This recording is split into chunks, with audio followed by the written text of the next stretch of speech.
నా భూతో నా భవిష్యత్ కేవలం 9% VAతో మన మర్రి గోల్డ్ అండ్ డైమండ్స్ లో Nakshi Mela. Marri gold and diamonds, KPHB metro station, Hyderabad.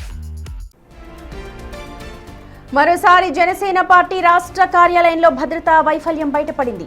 Guntur జిల్లా మంగళగిరి జనసేన పార్టీ కార్యాలయంలో గుర్తు తెలియని వ్యక్తి చొరబడినట్లుగా సమాచారం. 2 నెలలు గడవక ముందే మరో ఘటన జరగడంతో సెక్యూరిటీపై ఇప్పుడు విమర్శలుస్తున్నాయి. అంతమంది సెక్యూరిటీ ఉన్నా గుర్తు తెలియని వ్యక్తులు చొరబాట్లతో స్పష్టంగా సెక్యూరిటీ లోపం అక్కడ కనిపిస్తోంది. పార్టీ కార్యాలయం చుట్టూ అన్ని సీసీ కెమెరాలు ఉన్నా గతంలో వ్యక్తి అక్కడ సెక్యూరిటీ సిబ్బందిపై దాడి చేసిన ఘటన మరొక ముందే మరో ఘటన చోటు చేసుకుంది. నిన్న రాత్రి గుర్తు తెలియని వ్యక్తి కార్యాలయంలోకి చొరబడినట్లు సమాచారం. అయితే వెంటనే జనసేన కార్యాలయ సిబ్బంది ఆ వ్యక్తిని పట్టుకుని పోలీస్ స్టేషన్లో అప్పగించినట్లుగా తెలుస్తోంది. రాష్ట్ర డిప్యూటీ సీఎం కార్యాలయంలోనే తరచూ ఇలాంటి సంఘటనలు ఎందుకు జరుగుతున్నాయి? లోపం ఎవరిది? అక్కడ సెక్యూరిటీ సిబ్బందిదేనా అన్న ప్రశ్నలు తలెత్తుతున్నాయి.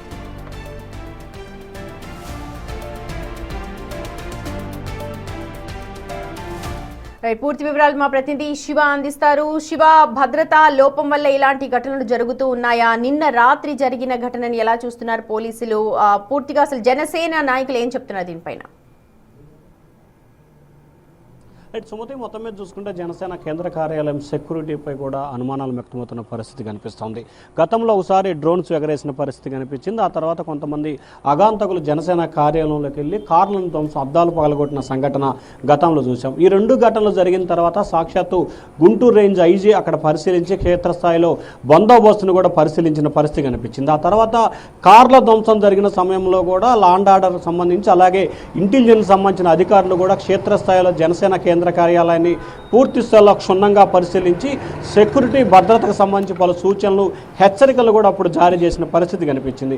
అయినప్పటికీ సెక్యూరిటీకి సంబంధించి, అలాగే మిగిలిన అంశాలకు సంబంధించి అక్కడ ఎవరైతే ఉన్నారో అక్కడ కొంత లోపం అయితే కనిపిస్తున్నట్లు కూడా అర్థమవుతుంది. నిన్న అర్ధరాత్రి సమయంలోనూ, రాత్రి సమయంలోనూ ఒక వ్యక్తి జనసేన కేంద్ర కార్యాలయంలోకి చొరబడేందుకు ప్రయత్నం చేసినట్లు కూడా తెలుస్తూ ఉంది. అయితే పోలీసులు మాత్రం ఈ అంశానికి సంబంధించి అక్కడున్న సెక్యూరిటీ సిబ్బందితో అతను గొడవపడ్డాడు, గొడవపడటం మూలంగానే అనుమానంతో తీసుకొచ్చి విచారణ చేస్తున్నామని చెప్పి పోలీసు అధికారులు అయితే చెప్తున్నట్టు తెలుస్తోంది. అసలు జనసేన కేంద్ర కార్యాలయానికి అజ్ఞాత వ్యక్తిగా ఉన్న వ్యక్తి అసలు ఆ టైంలో కార్యాలయానికి ఎందుకు చేరుకున్నాడు, లోపలికి వెళ్ళాడా లేదా అనే అంశాన్ని పక్కన పెడితే అసలు తరచుగా సెక్యూరిటీకి సంబంధించి కావచ్చు, మిగిలిన విషయాలకు సంబంధించి కావచ్చు, ఎందుకు ఈ రకమైన వివాదాలు అక్కడ కొనసాగుతున్న పరిస్థితి కనిపిస్తోంది. మరొక వైపు ఇప్పటికే డిప్యూటీ సీఎం సంబంధించి జనసేన అధినేత పవన్ కళ్యాణ్కి Z+ సెక్యూరిటీ ఇవ్వాలని చెప్పి గత కొంతకాలంగా జనసేనకు సంబంధించిన నేతలు, కార్యకర్తలు డిమాండ్ చేస్తున్న పరిస్థితి కనిపిస్తోంది. మరొక వైపు జనసేన కేంద్ర కార్యాలయానికి సంబంధించి సెక్యూరిటీ భద్రతాపరమైన లోపాలు మాత్రం తరచూ కనిపిస్తున్న పరిస్థితి. గతంలో జరిగిన ఘటన కావచ్చు, ఇప్పుడు జరిగిన ఘటనకు సంబంధించి ఇద్దరు వ్యక్తుల బ్యాక్గ్రౌండ్స్ ఏంటి అని చెప్తూ ఉన్నారు పోలీసులు. అంటే పోలీసులు అయితే ప్రస్తుతం అదుపులో తీసుకొని విచారణ చేపడుతున్నట్టు తెలుస్తూ ఉంది. అయితే పోలీసు అధికారులు చెప్పే వర్షన్ మాత్రం ఇంకొక రకంగా ఉంది. కేంద్ర కార్యాలయానికి ఎవరూ చొరబడలేదు, కేంద్ర కార్యాలయంలోకి వెళ్ళే ప్రయత్నం చేస్తుంటే సెక్యూరిటీ సిబ్బంది అడ్డుకొని వారితో విడవబడుతున్న సమయంలో తమకు సమాచారం ఇచ్చారు.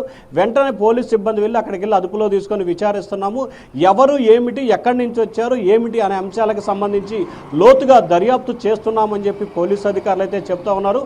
వాస్తవానికి ఈ అంశానికి సంబంధించి పోలీసు అధికారులు ఇంకా అధికారికంగా ఎటువంటి ప్రకటన అయితే చేయలేదు. కానీ జనసేన కేంద్ర కార్యాలయానికి సంబంధించి ఒక అజ్ఞాత వ్యక్తి వెళ్ళిన అంశానికి సంబంధించి మాత్రం పోలీసులు అదుపులో తీసుకొని విచారణ చేస్తున్నాం. కేంద్ర కార్యాలయంలోకి వెళ్లేందుకు ప్రయత్నించి సిబ్బందితో గొడవపడ్డారని చెప్పి పోలీసు అధికారులు అయితే చెప్తున్నారు.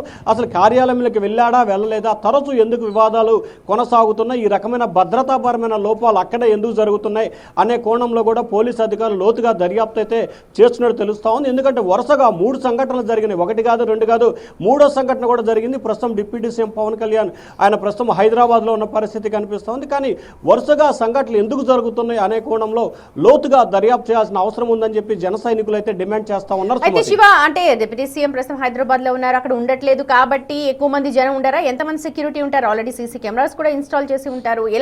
ఇప్పుడు మీరు అన్నట్టుగా ఒకసారి కాదు 2 సార్లు 3 సార్లు ఇలాంటి ఘటనలు జరిగాయి. దీనిపైన స్పష్టంగా ఒక క్వశ్చన్ అయితే వస్తుంది.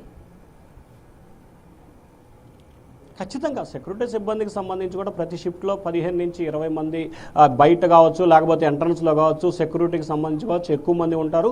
మొత్తం 3-4 షిఫ్ట్లలో ఉంటారు. ఒకటి లోపలికి ఎంట్రీకి వెళ్ళే దగ్గర కొంతమంది సిబ్బంది ఉంటారు. అలాగే జనసేన కార్యాలయానికి ఆనుకొని మరొక ఎంట్రీ ద్వారం ఉంటుంది. ఎలిఫ్యాడ్ లోపలికి వెళ్ళడానికి మరొక ద్వారం ఉంటుంది. అక్కడ కూడా కొంతమంది సిబ్బంది ఉంటారు. సెక్యూరిటీకి సంబంధించి ఎప్పుడు కూడా చాలా పటిష్టంగానే ఉంటుంది. లోపలికి వెళ్ళే ప్రతి ఒక్కరిని కూడా తనిఖీలు చేసిన తర్వాతనే లోపలికి పంపిస్తారు. కానీ గతంలో జరిగిన సంఘటన కావచ్చు, అంతకుముందు డ్రోన్స్ ఎగరేసిన సంఘటన కావచ్చు, రాత్రి జరిగిన సంఘటన కావచ్చు, ఎందుకు భద్రతాపరమైన లోపాలు కనిపిస్తున్నాయి అనేది మాత్రమే ఇప్పుడు ప్రశ్నార్థకంగా మారింది. ఎందుకంటే జనసేన కేంద్ర కార్యాలయంలోకి వెళ్ళాలంటే మాత్రం ఖచ్చితంగా సెక్యూరిటీ అనుమతి లేని వెళ్ళటానికి వెళ్ళలేదు. అలాగే లోపల నుంచి సంబంధిత ఇన్ఛార్జ్ చెప్తేనే లోపలికి ఖచ్చితంగా మీడియాను సైతం కూడా లోపల నుంచి సమాచారం వస్తేనే కార్యాలయానికి అనుమతించే సెక్యూరిటీ అక్కడ ఉంది. కానీ గతంలో కార్ల ధ్వంసం వ్యవహారానికి కావచ్చు, లేకపోతే రాత్రి జరిగిన సంఘటనకు సంబంధించి కావచ్చు, అంతకుముందు డ్రోన్స్ ఎగరేసిన సంఘటన కావచ్చు, అంటే ఎవరి ప్రమేయంతో ఈ వ్యవహారం కొనసాగుతోంది, ఎందుకు తరచూ జనసేన కేంద్ర కార్యాలయాన్ని టార్గెట్ చేస్తున్నారనేది మాత్రం ప్రస్తుతం హాట్ టాపిక్ గా మారింది. దీనిపై పోలీసులు అయితే సమగ్రమైన దర్యాప్తు చేసినట్టు తెలుస్తా ఉంది. సుమతి.